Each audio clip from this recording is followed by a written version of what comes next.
कितना सुंदर संवाद लिखा है महाराज शिव महापुराण में कि नारी के मुख से अगर एक बार निकल जाए कि मेरी जिंदगी तुमसे विवाह कर कर बेकार हो गई, उस समय नारी का साथित्व समाप्त हो जाता है।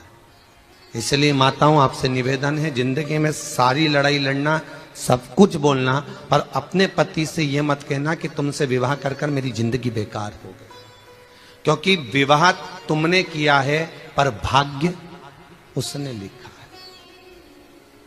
भाग्य लिखने वाला वो है। और आपसे फिर निवेदन करूंगा, राम मंदिर जाओ, कृष्ण मंदिर जाओ, शिव मंदिर जाओ, भवानी के मंदिर जाओ, तुम्हारे 33 कोटि देवताओं के मंदिर चले जाओ, गणेश जी के मंदिर जाओ, तुम्हारी मर्जी पड़े उस देवता के मंदिर जाना, कोई तुम्हारा भाग्य नहीं बदल सकता। जो तुम्हारी किस्मत में लिखा है वो तुमको भोगना पड़ेगा। तो बदलेगा कौन? तो उसका भी प्रमाण हमारे यहां शिव महापुराण कहती है। एक पारो नाम की विधवा स्त्री थी।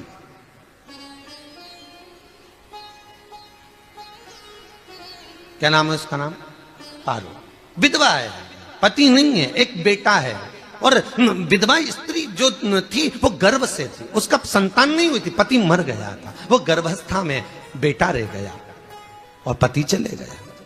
पारो बड़ी दुखी थी, भगवान का भजन करती बहुत, घर में कुछ भी नहीं था, जो व्यापारी जो धन था उसके पति का वो सब लोग खा गए। जब जैसे व्यक्ति जब तक जीवित है तब तक संसार उसका है, जैसे ही वो गया उसका सारा धन भी उसके साथ चला गया, व्यापार धन रो पड़ी। पारो आंखों से अश्रु बहता है, नैनों से जल बहता है, नैनों से बिंदु बहता है, और पारो की आंखों से जब आंसू बह रहा है, अश्रु निकल रहा है, जल बह रहा है।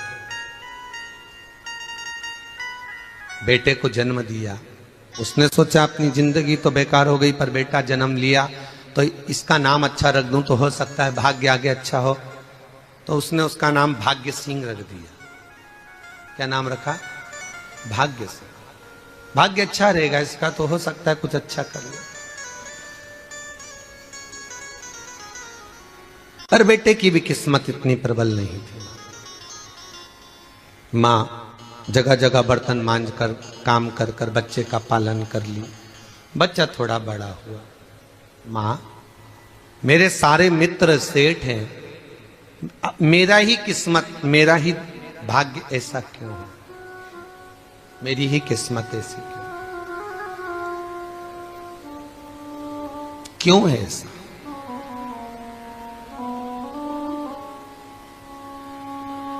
मां मेरी किस्मत में इतना दुख क्यों लिखा है? मां भोजन तक हमको समय पर नहीं मिलता, हमारा भाग्य ऐसा क्यों है? मां हमारी किस्मत ऐसी क्यों है? मां कहती है बेटा जो ललाट पर लिखा उसे कौन टाल सका।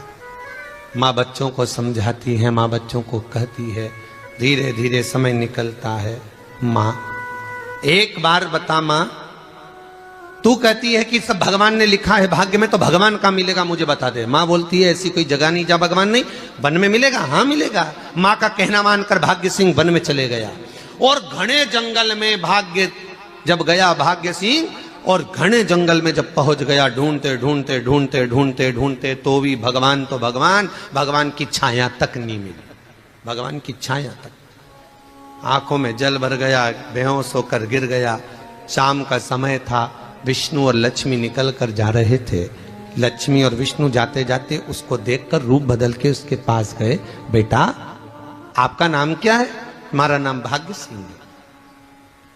कहां जा रहे हो? भगवान से मिलना है हमको। क्या काम है तुम्हें भगवान से? भगवान से पूछना है कि मेरी किस्मत ऐसी क्यों बनाई, मेरी किस्मत में गरीबी क्यों लिखी, मेरे भाग्य में इतना दुख क्यों लिखा। मुझे भगवान से पूछना है कि मेरी किस्मत ऐसी क्यों बनाई, मेरी किस्मत में इतना दुख क्यों लिखा, इतनी। तो भगवान बोले ये तो देखो भाग्य भाग्य की बात है, सबके भाग्य में अलग अलग होता है। नहीं नहीं, मुझे भगवान से पूछना। तो हुआ क्या? मैं बहुत गरीब हूं, मैं बहुत दुखी हूं, भगवान से प्रार्थना है कि मुझे कुछ मेरी जिंदगी का अच्छा कार्य कर दीजिए। लक्ष्मी जी को दया आ गई, नारायण से बोले प्रभु इसको कुछ दे दो, थोड़ा सा इसके ऊपर कृपा कर दो। नारायण बोले इसके भाग्य में नहीं है लक्ष्मी, इसके भाग्य में नहीं है लक्ष्मी। लक्ष्मी मैं दे भी दूंगा तो इसकी किस्मत में नहीं है। लक्ष्मी कहती है आपका काम देने का है, आप तो दो। भगवान ने कहा लक्ष्मी नहीं है भाग्य में, तुम तो दे दो। लक्ष्मी जी के कहने पर नारायण ने उसको एक हीरे का हार दे दिया, ले ये ले हीरे का हार। वो प्रसन्न हो गया, हीरे का हार मिल गया। और हार लेकर वो चला, और चलते चलते उसने सोचा मेरी मम्मी को दूंगा, मेरी माता को दूंगा, माँ बड़ी प्रसन्न हो जाएगी। हीरे का हार लेकर जा रहा था। हार ले जाते उसको रास्ते में इतने में उसको तुरंत उसी समय पर कहीं सोचादि कर्म के लिए जाना पड़ा। उसने सोचा इस हार को इस पत्थर पर रख देता हूं, अभी आऊंगा वापिस इस हार को उठाकर घर लेकर चले जाऊंगा।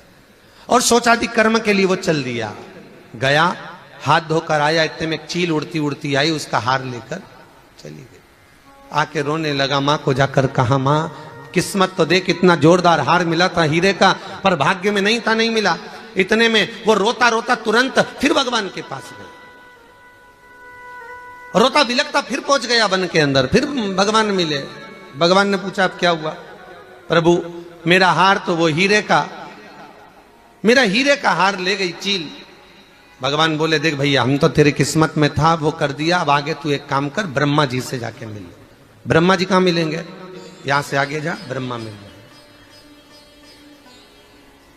ब्रह्मा के पास गए। ब्रह्मा जी ने कहा क्या हुआ? ब्रह्मा जी मेरे भाग्य में गरीबी लिखी है, कुछ अच्छा कर दीजिए। ब्रह्मा जी कहते हैं तुम्हारा भाग्य में जो लिखा है वो तुम्हें भोगना पड़ेगा। नहीं नहीं आप कृपा करो। लक्ष्मी जी ने नारायण से कहा इसको कुछ कृपा कर दो। तो भगवान ब्रह्मा जी ने कहा चलो इसका भाग्य बदलने के लिए एक हीरे की अंगूठी दे देता हूं। भगवान ने उसको हीरे की अंगूठी दे दी।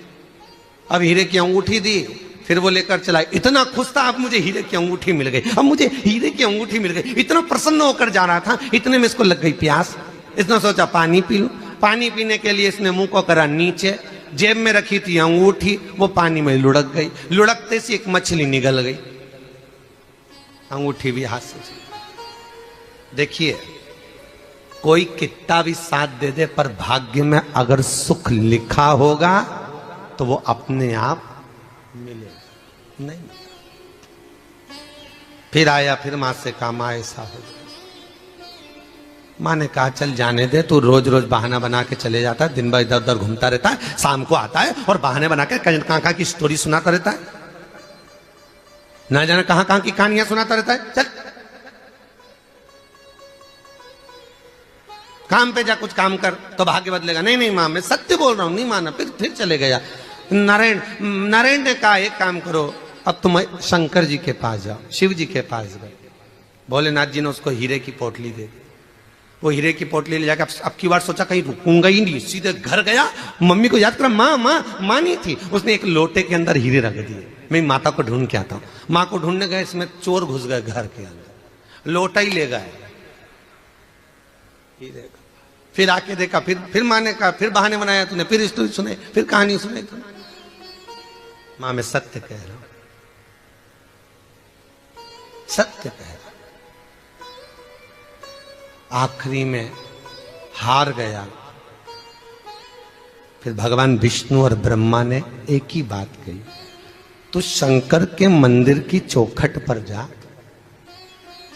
वहां क्या करना पड़ेगा मुझे? कुछ मत करना, केवल उसकी चौखट पर जाकर उसका दीदार करना, उसका दर्शन करना। उससे क्या होगा?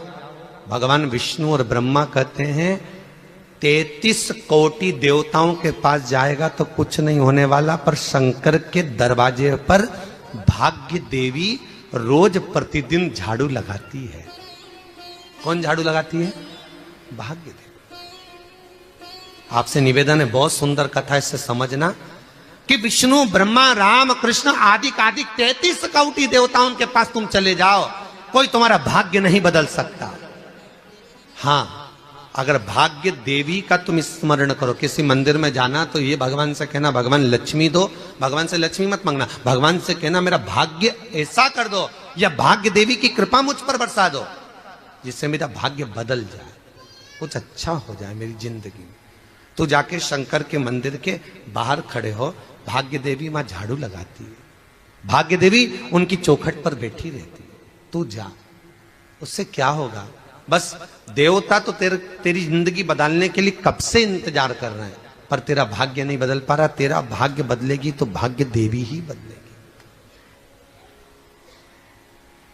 गया शिव मंदिर के दरवाजे पर जाकर खड़ा हो जाता, भीड़ होती तो दरवाजे से दर्शन कर लेता, बाबा से नयन मिलाता, रोज प्रतिदिन जाता। एक दिन शंकर जी ने भाग्य देवी से कहा, देवी इसका भाग्य बदल दो। देवी कहती है, भोलेनाथ इसकी किस्मत में ब्रह्मा जी ने यही लिखा है दुख, इसकी किस्मत में ठोकरें खाना ही लिखा है। भाग्य देवी तुम मेरे दरवाजे की झाड़ू लगाती हो, आज इसके भाग्य की झाड़ू लगाई। भाग्य देवी ने कहा, भोलेनाथ आप कह रहे हो? हाँ मैं कह रहा हूं, क्योंकि मेरे दरवाजे पर इतने दिन से रोज आ रहा है और मेरे दरवाजे से खाली चले जाए अच्छा नहीं लगता। भाग्य देवी ने भाग्य बदला। एक सोने का सिक्का झाड़ू लगाते लगाते दरवाजे पर पटक दिया। उस सोने के सिक्के को लेकर वो चला और सोने के सिक्के को ले जाकर उसने माता को दिया। अब भाग्य कैसे बदलता है वो देखिए। सोने का सिक्का लेकर गया और तुरंत वो सोने का सिक्का घर में पहुंचा। रात से ठाठ हो गया, बेचकर भोजन की व्यवस्था करी। एक दिन मां ने सोचा कुछ ऐसा करूं कि मैं मछली का व्यापार करूं, और मछली खरीदने के लिए गई। और मछली खरीदने के लिए गई, जो मछली मिली दे तो दी व्यापारी ने, परंतु घर लाते लाते वो मर गई। मरा तो काटा तो इसमें से हीरे की अंगूठी मिल गई। अंगूठी तो मिली, इतने में मां ने कहा, देखो भगवान ने बड़ी कृपा करी, हीरे की अंगूठी मिली। बेटे ने कहा, ये मेरी ही अंगूठी है। मछली निगल गई थी। मां ने कहा, बेटा जाओ, थोड़ा आज ब्राह्मण भोजन करने आएंगे, थोड़ी लकड़ी काट कर लिया। बेटा लकड़ी काटने गया, एक पेड़ पर, सूखे पेड़ पर चढ़ा लकड़ी काटने के लिए। काटते काटते उसको पेड़ की डाली पे एक हार टंगा हुआ दिख गया। वो हार वही था जो हीरे का चील लेकर गई थी। वो हार प्राप्त हो गया। आते आते रास्ते में प्यास लगी, सोचा कहीं एक आध बर्तन मिल जाए, पड़ा हुआ तो लोटा पड़ा हुआ मिल गया जिसमें हीरे पड़े हुए थे। जब भाग्य चलता है तो सारी रास्ते अपने आप खुलते खुलते खुलते खुलते चले जाते हैं। जब भाग्य नहीं चलता तो चाहे कोई हीरा दे दे, चाहे कोई सोना चांदी दे दे, चाहे कोई फैक्ट्री खुलवा के दे दे, तो भी कुछ दिन में ठप्प हो जाए। भाग्य चलेगा तो धन आएगा, भाग्य नहीं होगा नहीं, तो फिर कुछ मत करो। क्या करना है बोलो तो? जब भाग्य अगर दिक्कत दे तो कहीं जाने की जरूरत नहीं है। एक ही काम करना है, शंकर के दरवाजे पर जाकर उसका दीदार करना।